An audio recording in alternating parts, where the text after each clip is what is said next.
आज हम लोग बात करने वाले हैं कि कुंडलिनी की शक्तियां क्या है और आपकी कुंडलिनी इस वक्त कौन से चक्र पे है। क्या ये विशुद्धि चक्र पे है, क्या ये आज्ञा चक्र पे है, या क्या ये हार्ट चक्र पर है, क्या ये उससे भी नीचे है, और इन चक्र की क्या शक्तियां होती है। अगर आपकी कुंडलिनी विशुद्धि चक्र पे है तो इसका क्या मतलब है, क्या शक्ति है विशुद्धि चक्र की। अगर आपकी कुंडलिनी आज आज्ञा चक्र पे है यानी कि यहां पर, तो क्या मतलब आज्ञा चक्र की क्या शक्तियां होती है, इसके बारे में आज हम बात करने वाले हैं। सो यू आर वॉचिंग माँ आदिशक्ति मेडिटेशन केंद्र। मेरा नाम है उदैत एंड हम सबके छोटे से प्यारे से यूट्यूब चैनल पे आप सभी लोगों का हार्दिक स्वागत है। देखो, चक्र टोटल 7 होते हैं। हर चक्र की अपनी एक स्पेशल बात होती है, और अगर आप ये वीडियो देख रहे हो और इस वीडियो को ध्यान से देखोगे तो इस वीडियो के एंड तक आप इतना जान जाएंगे आपकी कुंडलिनी कौन से चक्र पे अभी है। देखो, बहुत सारे लोग ना मुझसे स्कैनिंग करवाते हैं और तब मैं उन्हें बताता हूँ उनकी कुंडलिनी हार्ट चक्र पे है, और उन्हें वो अनुभव भी हो रहे होते हैं जो हार्ट चक्र के होते हैं। ठीक है, तो बहुत सारे लोगों ने मुझसे स्कैनिंग कराई, लेकिन बहुत सारे लोगों ने मुझसे ये बात भी पूछी कि भैया इसका क्या स्पेशल पावर, क्या है हार्ट चक्र की, क्या स्पेशल पावर है विशुद्धि चक्र की, क्या स्पेशल पावर है आज्ञा चक्र की। तो मैं चाहता था कि क्यों ना मैं आपको एक बार ये डिटेल में एक वीडियो बना के समझा दूं, ताकि आप इस टॉपिक को एकदम क्लियर तरीके से समझ सकें। देखो, अगर आपकी कुंडलिनी, मैं आराम से शुरू करूंगा और समझाऊंगा, विशुद्धि चक्र पे जाती है, वोकल चक्र पे, जो कि आमतौर पे लोगों की होती है अगर आप अच्छे से मेडिटेशन के एक अच्छे लेवल पर हो तो। अब विशुद्धि चक्र पे आपकी आपकी कुंडलिनी है, तो इसकी क्या शक्ति होती है मैं आपको बताता हूं। आपने बहुत लोगों को बोलते हुए सुना होगा ना, और जब वो बोलते हैं तो कैसे आप उनकी बात पर आकर्षित हो जाते हो, कैसे आप उनकी बात को आराम से सुनते हो, समझते हो, और उनकी बात सुनकर आप उनकी बातें ध्यान से सुनते हो, बहुत आकर्षित हो जाते हो, और आपको डिस्टर्बेंस नहीं चाहिए होती, आपको ध्यान से उन्हें सुनना होता है। ऐसे बहुत सारे लोग हैं जब वो प्रवचन देते हैं और आपको सुनने का मन करता है, और ऐसे बहुत सारे लोग हैं जब वो प्रवचन देते हैं तो आपको सुनने का मन नहीं करता है। इन दोनों में फर्क सिर्फ इतना है, जिस पर आपका सुनने का मन कर रहा है उनकी विशुद्धि चक्र बहुत क्लियर है, बहुत साफ है और बहुत एनर्जेटिक है। अब आप कैसे पता लगा सकते हैं कि आपकी कुंडलिनी विशुद्धि चक्र पर है। देखो, जब कुंडलिनी शक्ति विशुद्धि चक्र पे होती है तो शुरुआती तौर पे तो आपका गला खराब होने लगता है। आपने बहुत बार नोटिस किया होगा, जब आप साधना एंड करते हो तो कभी कभार आपका गला खराब हो जाएगा। फूड स्वॉलो करने में, खाना खाने में, या कभी कभार पानी पीने में भी आपको दर्द होता है, और यहाँ पे भारी भारी सा हो जाता है मेडिटेशन करते हो, ताकि गर्दन भारी सी हो जाती है। ये लक्षण आपको बताता है कि आपकी कुंडलिनी विशुद्धि चक्र पे है। कैसे पता लगेगा आपकी कुंडलिनी हार्ट चक्र पे है। आपने बहुत बार नोटिस किया होगा, जब आपकी कुंडलिनी हार्ट चक्र को एक्टिवेट कर रही होती है, ठीक है, तो होता क्या है, आपकी हार्ट बीट बहुत बार फास्ट हो जाती है, आपको चेस्ट पे हैवी हैवी सा महसूस होता है। और एक सबसे अच्छा अनुभव पता है क्या होता है, हार्ट चक्र और उससे नीचे वाला चक्र जो मणिपुर है, इन दोनों के आसपास जब आपकी कुंडलिनी इन दोनों चक्र को एक्टिवेट कर रही होती है, तब आपको वॉमिटिंग जैसा मन होने लगता है। आप एक साधक हैं, साधना करते हैं, ध्यान जाप करते हैं, तो इतनी बात आपने नोटिस की होगी कि कभी कभार ना आपका 1 हफ्ते के लिए, 2 हफ्ते के लिए ऐसा मन हो जाएगा जैसे आपको वॉमिटिंग आने जैसा फील हो रहा है। आपको वॉमिटिंग आती नहीं है, बट महसूस होता है, क्योंकि यहीं पे आपका स्टमक होता है, और जब वो चक्र एक्टिवेट हो रहा होता है तो बहुत जोर के रोटेट करता है, जिसकी वजह से आपके स्टमक पे थोड़ा प्रेशर प्रेशर आता है, एस्ट्रल प्रेशर, जिसकी वजह से आपको वॉमिटिंग जैसा महसूस हो सकता है। ठीक है, तो ये एक बहुत अच्छा अनुभव होता है। ऐसे ही मणिपुर, आपको पता है मणिपुर आपके नीचे से तीसरा चक्र है। रूट चक्र आपका, मूलाधार, उसके बाद आता है आपका स्वाधिष्ठान, स्वाधिष्ठान के बाद आपका मणिपुर।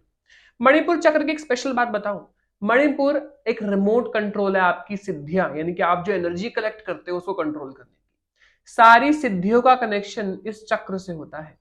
ये चक्र अगर जागृत नहीं होता है तो आपकी सिद्धियां नहीं बनती है। सिद्धियां बनाने के लिए, सिद्धि जागृत करने के लिए ये मणिपुर चक्र का एक्टिवेट होना बहुत जरूरी होता है। आई नो, देखो मुझे नहीं लगता चक्रों के बारे में शायद इतनी गहराई में कोई लेके जा रहा होगा आपको, लेकिन मैं डेफिनेटली पूरी कोशिश करता हूं कि आप लोगों को गहराई से समझा सकूं। क्योंकि जब मैं अपॉइंटमेंट लेता हूं ना, तो लोग मुझसे पूछते हैं मेरे पास सिद्धि है, और फिर मैं उन्हें बताता हूं कि आपकी कुंडलिनी भी मणिपुर में नहीं पहुंची है, तब वो ये बात समझते नहीं है। तो मुझे उनको डिटेल में समझाना पड़ता है और बताना पड़ता है कि सिद्धि जागृत करने के लिए, या सिद्धि जागृत भी हो गई तो उससे कनेक्शन जोड़ने के लिए मणिपुर का साफ और एक्टिवेट होना बहुत जरूरी है। अभी रिसेंटली क्लास में हमने वाटर थेरेपी सीखी। आपको पता है हमारे 5 तत्व होते हैं, और 5 तत्व आपको मैंने भगवान से याद करवाया है। भा से भूमि, ग से गगन, वा से वायु, आ से अग्नि, और ना से नीर यानी जल। और जल, इन पांचों एलिमेंट के अंदर शक्तियां हैं, और इन पांचों एलिमेंट को यूज करके आप अपनी ऑरा की एनर्जी को हील कर सकते हो, अपनी बॉडी की एनर्जी को हील कर सकते हो, सामने वाले इंसान को हील कर सकते हो, और कैसे अपने ऑरा को स्ट्रॉन्ग कर सकते हो। ये आई नो बहुत मैजिकल साउंड करता है, बट ये सब पॉसिबल होता है एंड हमने इसके बारे में बहुत कुछ सीखा है। मैं इसके ऊपर आगे और वीडियोस लेकर आऊंगा, अदरवाइज आप मेरी मेडिटेशन कोर्सेज भी ज्वाइन कर सकते हैं सारी चीजों को सीखने के लिए। अब पता है नेक्स्ट चक्र पे आते हैं, रूट चक्र, यानी कि सबसे नीचे वाला चक्र। आपको पता है अगर आपका रूट चक्र स्ट्रांग हो तभी आप अपनी कुंडलिनी को ऐसा बना सकते हो कि कभी ना गिरे। क्योंकि एक पेड़ है, सपोज एक पेड़ में एक आपने बीज लगाया है, इस पेड़ में सबसे ज्यादा मजबूत चीज क्या होनी चाहिए? क्या उसकी टहनी या उसकी पत्तियां या उसके फल? सबसे मजबूत होने चाहिए उसकी जड़। क्योंकि अगर किसी इंसान की कुंडलिनी की जड़ मजबूत है तो उसकी कुंडलिनी को कोई नहीं गिरा सकता है और आपको कोई नहीं गिरा सकता है। अब कुंडलिनी की जड़ है आपका रूट चक्र। अब रूट चक्र बहुत जरूरी है, मूलाधार बहुत जरूरी है। मूलाधार जब एक्टिवेट हो रहा होता है तो बहुत बार आपको अनइजीनेस होती है। कैसे? आपको पता है जब मूलाधार चक्र खराब होता है ना, किसी को नेगेटिविटी जब होती है तो उसके रूट चक्र पे बहुत इफेक्ट पड़ता है, जिसके वजह से फीमेल्स को पीरियड्स में बहुत ज्यादा प्रॉब्लम होती है, देखिए बहुत डिले हो जाना, बार बार फ्रीक्वेंटली पीरियड जाना, और कभी कभार आपको ऐसा भी होता है आपको बार बार वॉशरूम जाना है, बार बार आपको वॉशरूम जाना होता है। फीमेल्स के साथ ऐसे बहुत प्रॉब्लम होती है, मेल्स के साथ बहुत प्रॉब्लम होती है, वॉशरूम करने में प्रॉब्लम होती है, पेन महसूस होता है। ये सारी चीजें भी नेगेटिविटी के सिम्टम होते हैं, क्योंकि नेगेटिविटी आपके रूट चक्र को ब्लॉक करती है, क्योंकि वहीं से ही उनका खाना पीना आपके बॉडी में जाता है। जो आप जाप करते हो ना, अगर बोल के करते हो तो सारी एनर्जी रूट चक्र से एंटर करती है और रूट चक्र पे कब्जा कर लेती है जब नेगेटिविटी, तो ये सारी प्रॉब्लम आपको होती है। ठीक है? जो आपको सेक्सुअल ड्रीम्स कभी कभार आते हैं वो रूट चक्र को इस्तेमाल करके ही आते हैं, इसलिए आपका रूट चक्र स्ट्रांग होना बहुत जरूरी है। गणेश वंदना से, गणेश जी की उपासना से, गणेश जी की साधना से, जब आप ध्यान करते हैं गणेश जी का और गणेश जी को अपने मणिपुर नहीं, मूलाधार चक्र पे स्थापित करते हैं, रूट चक्र पे स्थापित करते हैं, तो आपका रूट चक्र बहुत स्ट्रांग होता है। हमने क्लास में इसकी भी थेरेपी सीखी है, आपको भी सिखाऊंगा कि आप अपने रूट चक्र को कैसे स्ट्रांग कर सके।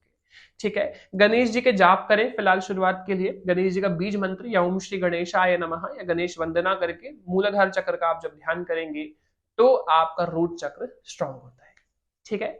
ये सारी चीजें होती हैं जो आपको समझनी चाहिए, क्योंकि हर चक्र का अपना एक महत्व है, हर चक्र की अपनी एक सीमा है। अब जैसे कि आज्ञा चक्र, इस चक्र के बारे में तो आप सब लोग जानना चाहते हो, सब लोग खोलना भी चाहते हो। आज्ञा चक्र होता है कि आपको आज्ञा मिल जाना इस संसार को, इस संसार की उन गुण बातों को, उन एस्ट्रल चीजों को देखने की, नेगेटिविटी को देखने की, पॉजिटिविटी को देखने की, भगवान के दर्शन करने की। देखो मूलतः आज्ञा चक्र सभी का खुल जाता है, जो भी कुंडलिनी की प्रैक्टिस करता है आज्ञा चक्र सभी का खुलता है। लेकिन आज्ञा चक्र शुरुआत में इतना ही साफ होता है कि आपको भगवान के दर्शन करा सके।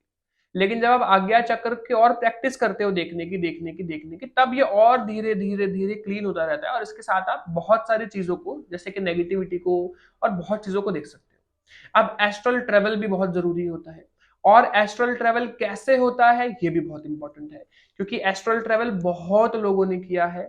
और आप अगर चाहते हो मैं एस्ट्रल ट्रेवल पे वीडियो बनाऊं कि कैसे सूक्ष्म लोक में जाया जाता है, कैसे वहां पे चीजों को समझा जाता है, तो एस्ट्रल ट्रेवल के ऊपर मैं वीडियो डेफिनेटली लाऊंगा अगर आप मुझे कहेंगे तो। ठीक है? एंड एस्ट्रल ट्रेवल करने के लिए, चीजों को देखने के लिए, यानी कि आपको चीजों को देखने की आज्ञा मिल जाना ही आज्ञा चक्र होता है।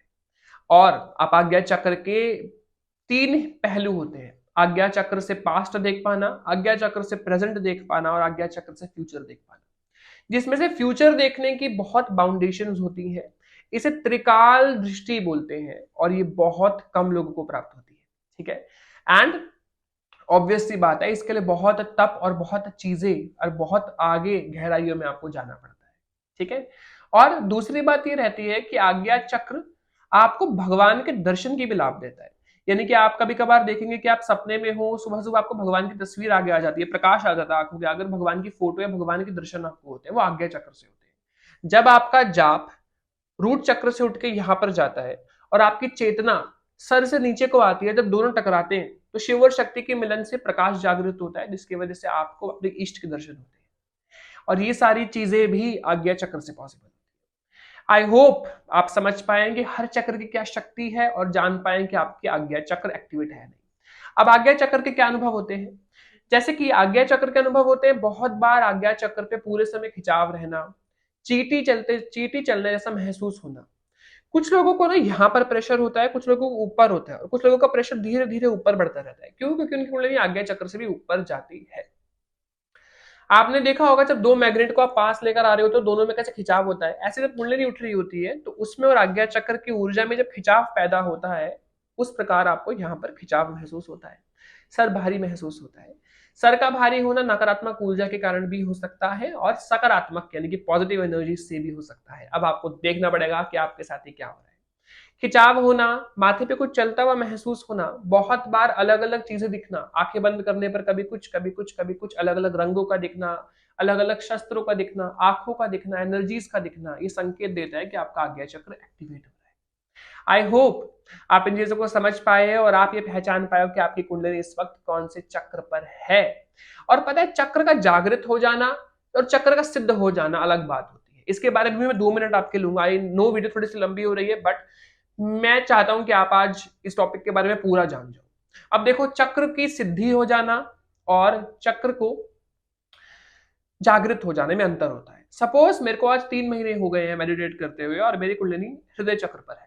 अब अगर मैं 1 महीने के लिए मेडिटेशन छोड़ दूं, किसी भी कारण से मेरा मन नहीं है, तो 1 महीने बाद जब आप मुझसे चेकिंग करवाएंगे तो मैं आपको चक्र, जो आपकी कुंडलिनी का चक्र है, वो शायद मैं आपको ना बताऊं कि अभी वो हार्ट चक्र में है। मैं ये आपको कहूंगा आपकी कुंडलिनी गिर चुकी है। और जब कुंडलिनी जागृत होने के बाद गिरती है तो वो पूरी नेगेटिव हो जाती है और बल्कि आपको प्रॉब्लम हो रही होती है। और यही अगर आपकी कुंडलिनी सिद्ध होती, सिद्ध मतलब परमानेंटली एक्टिवेट हो जाती है हृदय चक्र तक, तो आपके छोड़ने पर भी वो एनर्जी गिरती ही नहीं, क्योंकि वो चक्र सिद्ध हो गया है, परमानेंटली क्लीन, परमानेंट काम हो चुका है उस चक्र का, ना वो गिरेगा और ना उसको कुछ होगा, वो परमानेंटली एक्टिवेट है। बहुत बार आपने देखा होगा आपके आज्ञा चक्र खुलता है, आप बहुत चीजें देख पाते हो, अगले दिन आपको नहीं दिखता है, फिर आपको दिखने लगता है, 2 दिन बाद फिर बंद हो जाता है। क्यों? क्योंकि आपकी कुंडलिनी बार बार ऊपर नीचे हो रही है, क्योंकि आपका आज्ञा चक्र सिद्ध नहीं हुआ है, सिर्फ जागृत हुआ था, सिर्फ एक्टिवेट हुआ था, परमानेंटली एक्टिवेट नहीं हुआ है, सिद्ध नहीं हुआ है। ठीक है, अब सिद्ध नहीं हुआ है तो सिद्ध कैसे करें? प्रैक्टिस से। जब वो परमानेंटली धीरे धीरे क्लीन होता हुआ सिद्ध हो जाएगा तो आपका आज्ञा चक्र परमानेंटली अनलॉक हो जाएगा और आप परमानेंटली चीजों को देख पाएंगे। कोई चाह कर भी उस आज्ञा चक्र को बंद नहीं कर पाएगा। हाँ, आप रेस्ट ले सकते हो, आप खुद से बंद कर सकते हो फॉर सम टाइम, अगर आप देखना नहीं चाहते हो तो, बट आप देखना चाहते हो तो वो आपकी मर्जी है। ठीक है, आई होप आप एक्टिवेशन में और परमानेंटली एक्टिवेट होने में, सिद्ध होने में, दोनों को डिफरेंस को समझ पाए होंगे, पूरी चीजों को अच्छे से समझ पाए हो। बाकी आप कुंडलिनी चेक करना चाहते हो, जानना चाहते हो आपके साथ कौन सी एनर्जी है, माँ काली की है, माँ दुर्गा की है, शिव जी की है, कृष्ण जी की है, हनुमान जी की है, तो आप मेरे से कांटेक्ट करके मेरी टीम से अपॉइंटमेंट लेके बात कर सकते हैं। साथ ही में आपको मुझसे मेडिटेशन क्लासेस लेनी है जो कि ऑनलाइन होती है, आप घर बैठे बैठे, आप किसी भी स्टेट, किसी भी कंट्री के हैं, जुड़ सकते हैं, क्लासेस ले सकते हैं। जय माता दी। आप सभी को मिलेंगे हम ऐसी बहुत सारी और इंटरेस्टिंग वीडियोस के साथ, एंड ऑल द बेस्ट। जय माता दी, जय श्री राम।